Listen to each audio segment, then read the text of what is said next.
Welcome to the meadow garden here at Beacon Hill Cottage. I'm Mig Kimpton, and I hope, like me, you are finally keeping yourself motivated each day. For us, it's non-stop gardening, and I just had to show you just something that gives me a lot of pleasure and joy during these rather uncertain terms. Is my little bowl of violas, the brilliant colour, and of course the great filling of the pot. And each day I look at it and think that soon all this will be over and things, I hope, will return to somewhat normal, and I can then share my garden with you here at Beacon Hill Cottage.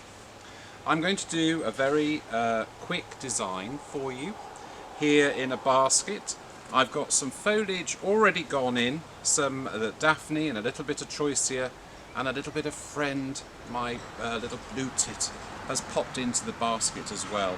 And so we can then bring in some flowers and of course some colour.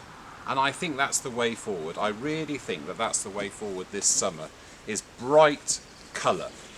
And with that I'm going to add these gorgeous sunflowers, absolutely cheery, happy flowers into the design, and try and keep them as long as possible.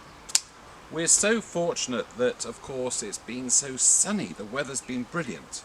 Last week was a bit dodge, but this week certainly is proving to be absolutely glorious.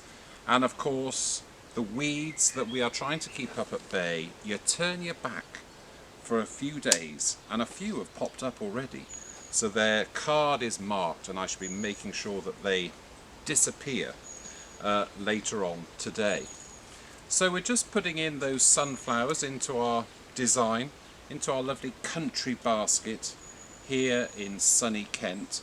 And I'm not worrying that they're not all a bit on the curve, a bit on the swerve. So I'm just going to let it just keep going absolutely natural, and making sure, of course, the foam doesn't dry out. I know those of you have probably got a little bit of foam stuck in a garage somewhere that you could use to create your own design, as we are encouraged to do lots of things indoors, from your gardening to, of course, your flower arranging. And I hope that I'm able to inspire you with whatever flowers you can get hold of. They don't necessarily need to be from the florist, but they might be from that bouquet that a friend's delivered for a birthday, or maybe just a bouquet to cheer you up.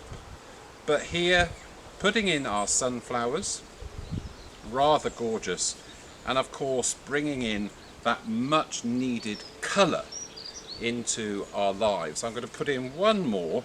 I wouldn't want to go over the top, perish the thought that I would go over the top. But you can see that these sunflowers bring a real sense of joy into our design. To that I'm going to add a little bit of alstroemeria, not quite out yet, but will be out shortly. Again, I'm making sure that I'm cutting my stems at an angle. All my students will know that I go on and on about making sure that things are cut at an angle, therefore exposing as much of the stem to the moisture as possible, and just filling in to the recesses of our design to create an overall impact that is bright, cheery, and of course long lasting. I'm putting in one more just at the end, and look, we've created something really simple, gorgeous, and happy for these times. Thanks for looking in, and I look forward to seeing you again very soon. Cheerio!